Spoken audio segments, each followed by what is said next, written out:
দেখো বন্ধুরা, এই তিন বোকা চোদা বন্ধু মিলে একটা বিয়ে বাড়িতে যাচ্ছিল মদ খেতে। এই যেয়ে দেখে কেউ খাচ্ছে, কেউ হাত ধুচ্ছে। তখনই ওই তিন বোকাচোদা খুঁজতে থাকে মদ কোথায় খাওয়া হচ্ছে। তখনই এক বোকাচোদার লাইট মেরে দেখে যে একটা তাঁবুর নিচে কিছু লোক মদ খাচ্ছে। আর এটা দেখে আর কিছু না ভেবে খাঙ্কির ছেলেরা ওদের উপর জপিয়ে পড়ে মদ খেতে। এক দেন্ডির ছেলে তো মদ খেয়ে মদের বোতল মাথায় নিয়ে লুঙ্গি উঁচু করে নাচতে থাকে আরেক দেন্ডির ছেলে। যাই রেডিওর সাউন্ড বাড়াতে আরেক বোকাচোদা তো মদের বোতল মাথায় নিয়ে মাতলামি করতে থাকে। আরেক খাঙ্কির ছেলে মদের বোতল সামনে নিয়ে নাগিন ডান্স দিতে থাকে। আর তখনই এক পাগলা চোদা যাই নারিকেল গেছে উঠতে।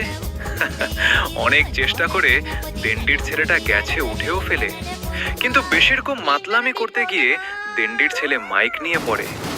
যাই নিচে যেখানে সবাই কাঁদছিল, আর বাকিটা ইহাস।